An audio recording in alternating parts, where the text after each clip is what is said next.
It was supposed to be a fun hike. Instead, it nearly cost my best friend her life. Jackie and I were hiking the Appalachian Trail when she suddenly screamed and stumbled back from a fallen log. A snake had struck, vanishing into the brush before I could tell what kind it was. Jackie's calf already had 2 small puncture wounds, blood seeping out.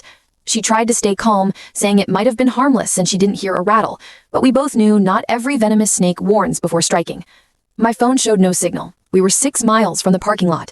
At first, Jackie said the pain was maybe a 3 out of 10, so we rinsed the bite with water and wrapped it with her bandana. She laughed nervously about how this would make a wild story later. But only minutes later, she said her leg felt like pins and needles.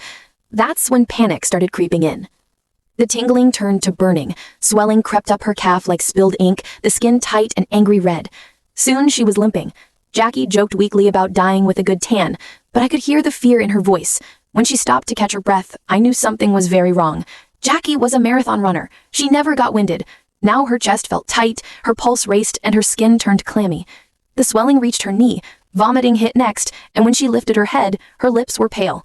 "I think it was venomous," she whispered, and I knew she was right. I half carried her down the trail, but her strength drained fast. Her foot ballooned, her vision blurred, and her words slurred. When she collapsed, whispering, "Tell my mom I'm sorry," I thought I was losing her. I sprinted up the trail, sobbing, begging my phone for a single bar. Finally, one flickered. I scrambled onto a boulder and dialed 911 with shaking hands. The call barely connected, but the operator answered. She told me to make noise because something big was moving in the brush near Jackie. Rocks, yelling, anything to scare it off. I threw stones, screamed until my throat burned, and whatever it was finally retreated. The dispatcher guided me back to Jackie, step by step. By then, her leg was grotesquely swollen, purple and streaked with black. Her breathing slowed to terrifying pauses. Rain began pouring as I set up an emergency tarp, trying to shield her. My battery ticked down 5%, 3%, 1%, until my phone finally died. I wrote the bite time on Jackie's arm with a Sharpie, clung to her, and prayed. When a helicopter thumped overhead, the trees were too thick for it to land. I thought hope was gone. Then, just as Jackie stopped breathing again, I heard voices. Search and rescue burst through the trees. They worked with precision, IV in her neck, oxygen mask on her face, stretchers strapped tight.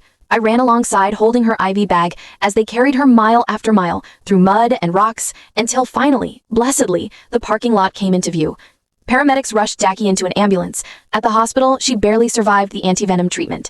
For days, she lingered between life and death, her legs swollen and blackened. But slowly, against all odds, she pulled through. Weeks later, Jackie took her first steps again during therapy. We both cried. She'll have scars for life, but she's alive. That day on the trail changed both of us, and every time I see hiking boots now, I remember the